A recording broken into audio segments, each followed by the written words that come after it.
This wasn't the first time she left me a list, but it was the first time I read it twice.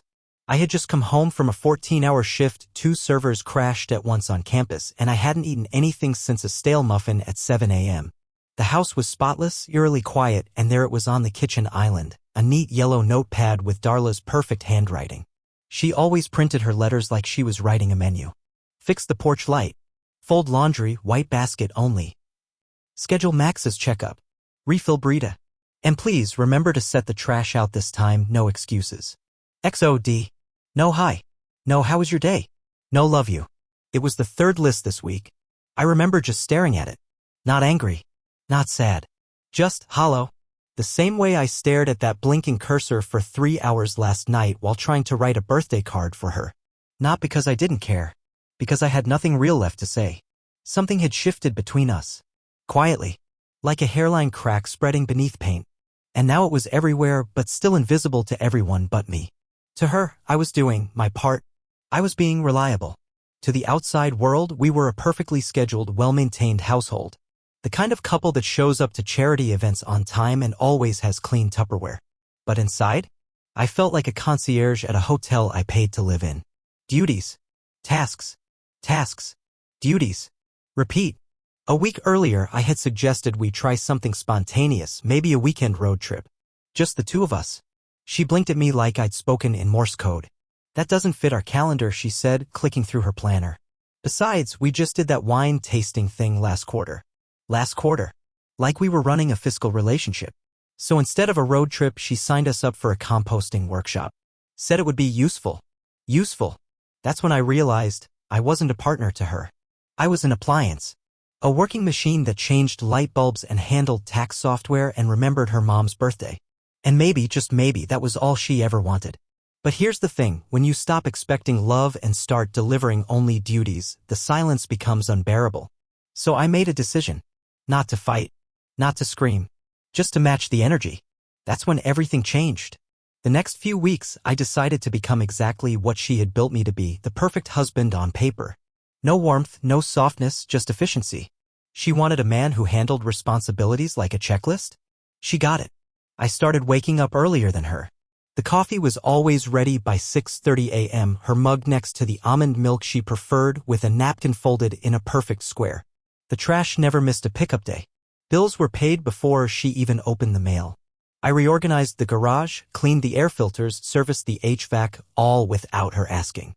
And when she reminded me to do something, I'd say already handled with a flat smile that made her blink like she wasn't sure whether to be impressed or unnerved. Her friends noticed the difference first. We had people over one Friday night, some couples she knew from her office. I sat there, pleasant but quiet, only speaking when spoken to. When someone asked about our anniversary plans, I said we had none, but that I had submitted a maintenance schedule for the house for the next 12 months. Everyone laughed. Except Darla. She tried to play it off, making some joke about how I was the responsible one, but she looked at me longer than usual after that. Not angry. Just unsettled. As if she couldn't tell if I was kidding or evolving into something she no longer controlled. It got worse or better depending how you look at it. I started documenting everything. Every household task, every expense, every calendar update. I'd leave typed printouts on the kitchen island. Color-coded. I replaced the yellow sticky notes she used to leave me with spreadsheet summaries of my own. When she'd mention the laundry, I'd respond with, refer to column C, row 14. I wasn't cruel. I wasn't rude. I was just precise. And Darla hated it. At first, she told her friends I was just hyper-focused on productivity. But by the third week, she started picking little fights. Asking why I didn't kiss her goodnight anymore. Why I didn't compliment her new haircut. Why I hadn't tried to touch her once in a month. I told her, honestly, that I didn't think she'd noticed when I did those things before, so I decided to reallocate my energy toward being useful. The silence that followed was louder than a scream. She tried to seduce me that night. I won't lie, she looked incredible. Silk robe, wine in hand, bedroom lit with candles like she'd just remembered what intimacy looked like. But it felt forced. Strategic. And I saw it for what it was, a response to discomfort, not desire. So I kissed her forehead, told her to sleep well, and went back to the guest room under the guise of needing to troubleshoot some software updates. That was the first night she cried. I didn't say anything. I just sat in the living room afterward, staring at the black TV screen, hearing the sound of her muffled sobs through a closed door. I wanted to feel something. Anger. Guilt. Even pity. But I felt nothing. She had wanted a provider, a scheduler, a man who did his part. Now she had one. And suddenly she didn't know what to do with him. It was a Thursday when the illusion cracked. Darla had forgotten her phone at home. That alone wasn't earth-shattering, she was usually glued to it, but that morning she was in such a rush she didn't even realize it. I noticed it buzzing on the marble counter, the screen lighting up with a message from someone named Lexi Yoga. That made me pause. Darla didn't do yoga. At least, not anymore. She had a phase maybe 2 years ago, some hot yoga classes downtown that she quit after 3 sessions because, in her words, the mat smelled like regret. Still, I wasn't suspicious, not yet. I figured Lexi was someone she met at a charity event or maybe a coworker with a dumb contact name. But when the same number texted again and the preview flashed across the screen, something tightened in my chest. Tell him you're at yoga again tonight, winking face. I'll book the suite. I didn't open it. I didn't need to. The implications were already crawling across my spine like ice water. I just stood there for a while, frozen in my own kitchen, staring at a screen I suddenly couldn't look away from. Sweet?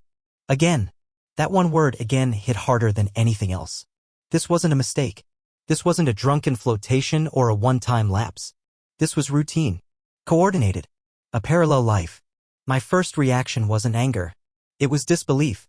Disappointment. But mostly embarrassment.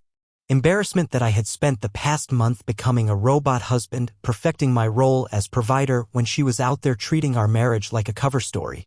I didn't confront her that night. Instead, I followed her. I waited until she left with her gym bag and sports water bottle and used the spare car we kept for winter. She didn't see me. She never looked back.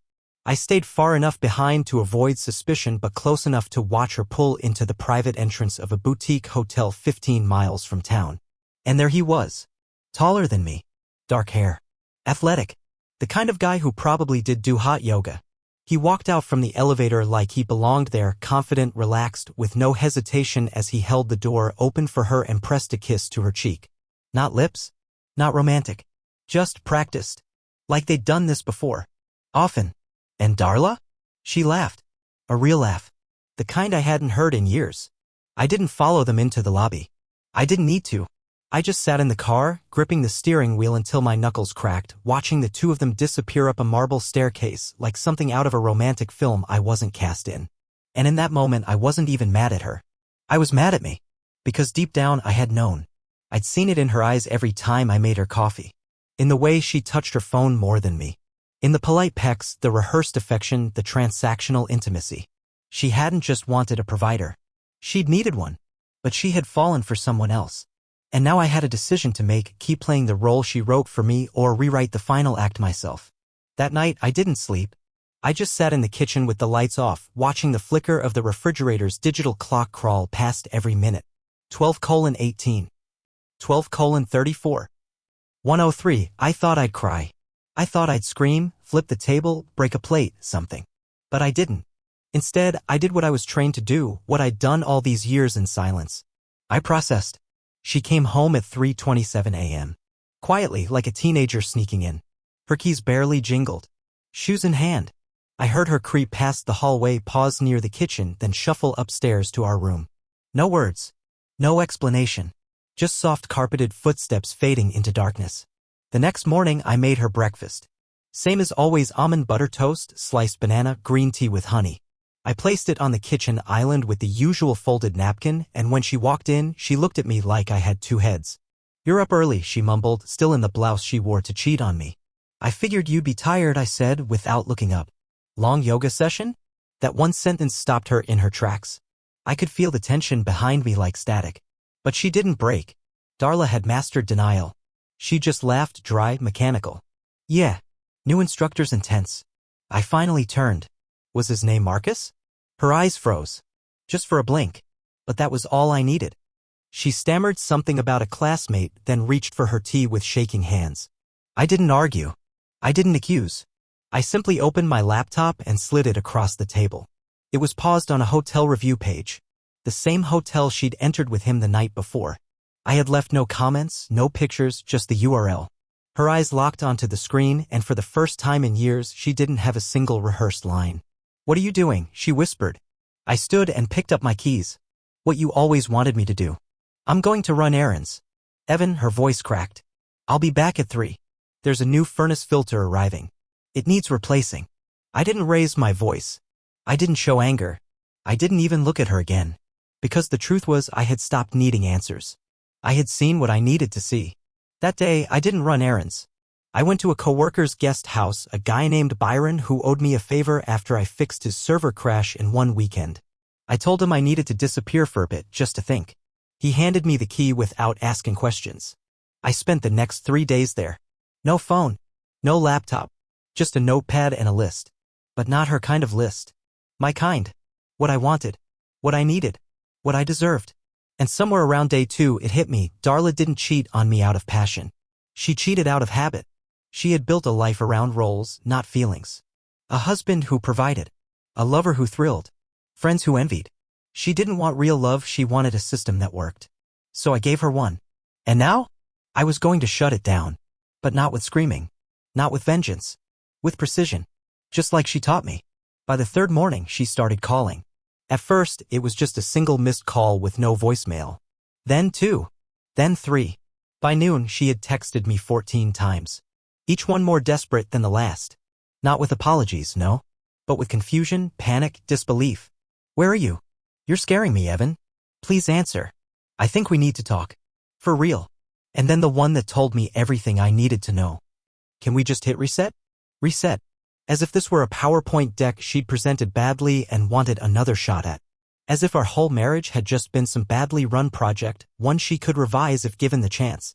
But no text said, I'm sorry. Not once. So I didn't respond.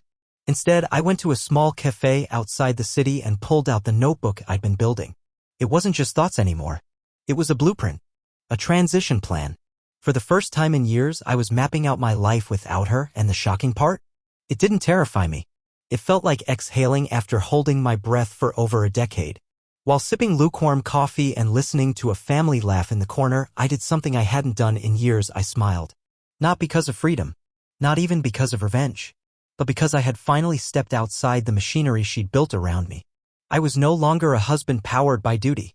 I was a man moving by choice. When I got back to the house that night, Darla was sitting on the porch in the same outfit she wore 3 days ago, like she hadn't moved. Her eyes were red, mascara smudged, the confident posture she always carried now replaced with a jittery kind of stillness. I thought you were dead, she said, trying to make it sound like a joke, but her voice cracked in all the wrong places. You didn't think that, I replied calmly. You thought I abandoned my post. She blinked at me, confused. What are you talking about? I stepped past her and opened the door. The house smelled different, like tension, like uneaten food and a perfume she wore when she needed to feel powerful. I went straight to the bedroom and grabbed a duffel bag I had packed months ago, back when I first started feeling like a stranger in my own skin. She followed me. You're leaving. Her voice was shaking now. No, I said as I zipped the bag. I already left. You're just catching up. That stunned her. Evan, don't do this. Don't throw us away. There is no us, Darla. There hasn't been for years. You were just the last one to admit it. She stood there silent, lips parted, searching for words she'd never learned to say, honest ones. Was it Marcus? I asked. The question sliced the air between us. She turned pale. She didn't deny it. She didn't even try. That told me more than a confession ever could. You don't understand, she whispered. No, I do, I said, stepping toward her for the first time that night. You never wanted love. You wanted infrastructure. You wanted a man who did the checklist, smiled at the dinner parties, and handled all the ugly so you could keep the image shiny. That's not fair. You're right. It's not. But it's accurate. I didn't shout. I didn't cry. I just stood there and watched the woman who once called me her soulmate become small and quiet and lost in her own house. The moment I walked toward the door, she did something she hadn't done in over 5 years. She reached for my hand. I paused, and I let her fingers fall away. I gave you everything you asked for, I said softly. You just didn't realize how cold that could feel. Then I left. Not forever. Not yet. But I needed her to sit in that silence. The same silence she'd fed me for years, dressed up in to-do lists and folded laundry. Now it was hers. I didn't go far. I stayed nearby in the same town. Not because I had nowhere else to go, but because I wanted her to feel it. The absence. Not as punishment, but as reality. For once, she had to live in the house she built, alone with its cold air and color-coded calendars where warmth had been replaced by function and intimacy replaced by obligation. I rented a small studio apartment over a florist's shop. It smelled like eucalyptus and lavender, and for the first few nights, I slept on a floor mat with nothing but my duffel and a quiet mind. It was the best sleep I'd had in years. I didn't contact her. Didn't check in. I figured if she truly had something to say, she would find a way. And she did. 3 days later, she showed up at my work. I was in the server room at the university swapping out a faulty patch cable when I saw her reflection in the glass door behind me. She didn't knock. Just stood there, holding a white envelope like it might burn her if she squeezed too hard. "Evan," she said softly when I opened the door. "I didn't know where else to find you." I stepped aside, said nothing. She walked in like a stranger. Everything about her felt unfamiliar now, the way she clutched her bag, the way her voice didn't have that casual control she always wore like perfume. She held out the envelope. "What's this?" I asked. Something I should have written a long time ago. I opened it later that night. Inside wasn't an apology, exactly. It was a list. But this time it was mine. She had titled it, "What I Did to You," without even realizing it. And as I read, my hands went cold. "I used you for safety while I searched for excitement elsewhere. I chose presentation over connection. I stopped asking you how you felt when your silence made life easier for me. I wanted your reliability more than I wanted your love. I trained you to become a background character in your own life, and I liked it that way. I ignored your loneliness until you learned to stop expressing it. And worst of all, when you finally matched my coldness, I panicked. Not because I missed you, but because I realized I couldn't control you anymore." I read that page 5 times. And I cried. Not because of what she wrote, but because she finally saw it. She saw me. Not the man who folded the towels right, or cleaned the gutters without being asked, or answered on the second ring. She saw the man she erased, and she was horrified by what she'd done. The next evening she called. I let it ring. Then she texted. "Can we start over?" Start over. It always comes back to that, doesn't it? Reset. Undo. Pretend the system didn't corrupt from the inside out. But this time I didn't answer. Instead, I mailed her something. Not a letter. Not a ring. Something she would never expect. A framed photo. It was from a vacation we'd taken 6 years ago, back when things still felt real. We were sitting on a bench in Oregon, my arm around her, both of us smiling. But the photo wasn't cropped the way we had framed it at home. This version showed the full frame, including a mirror behind us in the cafe window. In that reflection, she was looking away. At her phone. And I was looking at her. I wrote one sentence on the back. This is when I knew. I just didn't have the words for it yet. And I never heard back. 2 weeks passed. 2 weeks of silence, of subtle peace, of quiet clarity I hadn't tasted in over a decade. I spent my mornings walking past the river trail, watching sunlight bounce off the water like it wasn't hiding anything. I talked more with strangers at the cafe downstairs than I had with my wife in the last year of our marriage. I started sketching again, nothing fancy, just the outlines of city streets, people's shoes, empty windows. I felt still. Not happy. Not free. Just still, like a pond after the last stone sinks. And then the phone rang. I almost didn't answer. But something told me to pick up. Maybe I thought she'd finally figured out what to say. Maybe I thought I needed to hear it. But it wasn't her voice that greeted me. It was her mother's. "Evan," she said. "This is Carol. Darla's mom." I sat up. "She's in the hospital." My chest went hollow. "She's fine now," Carol rushed to say. "She fainted in her office. They think it was stress, maybe something else. But when she came to, she asked for you." I didn't respond right away. She said if anyone could make sense of what she's feeling, it would be you. I don't know what happened between you two, Evan, but she's not the same. I could have hung up. Could have said, "I'm not her husband anymore." But I didn't. Because part of me still remembered the version of her that used to hum along with the radio, or tear up at old movies, or squeeze my hand twice in a row just to say, "I love you," without words. So I went. The hospital was cold, fluorescent, slow. I found her in a private room, awake, thin, wearing no makeup, the version of her no one else ever saw. She looked at me like I was a memory she didn't expect to still be real. "You came," she whispered. I nodded but didn't sit. She looked fragile, not physically, but emotionally, like a statue with hairline cracks under perfect skin. She gestured toward the chair next to her. I didn't move. "I've been talking to someone," she said. "A therapist. Just once. But it helped." I waited. She continued, voice trembling. "I told her I thought I married the right man. That I picked someone stable, safe, loyal. But I realized I never chose someone I actually respected. That hit harder than I expected. I didn't respect you, Evan, because I never really saw you. I saw what you did, not who you were. And now that I've lost both, I can't forgive myself. Still, I said nothing. She looked up at me, desperate. Do you hate me? I exhaled. No, I said honestly. I don't hate you. I just finally stopped orbiting around someone who never noticed I had my own gravity. Her face crumbled. I don't expect you to come back, she whispered. But I need you to know you were the best thing in my life. I was just too busy organizing my calendar to notice it. Silence. I finally sat down. I believe you, I said. But believing you doesn't mean I can live in that world again. That man you needed, the checklist version, he's gone. And the one that's left, he doesn't fit in that life anymore. She nodded through her tears. We sat in silence for a long time. And in that quiet, something healed. Not between us, but within me. She finally saw me. Not as her husband. Not as her failure. But as a man she never really understood until he left. I didn't return to the hospital after that night. Not because I was angry, I wasn't. Not because I wanted her to suffer, I didn't. I just knew it was no longer my role to hold her hand through the consequences of her own awakening. I had finally stepped outside the framework of our old life, and stepping back would mean shrinking again. I wasn't willing to do that. Not for guilt. Not for habit. Not even for nostalgia. Darla was discharged 4 days later.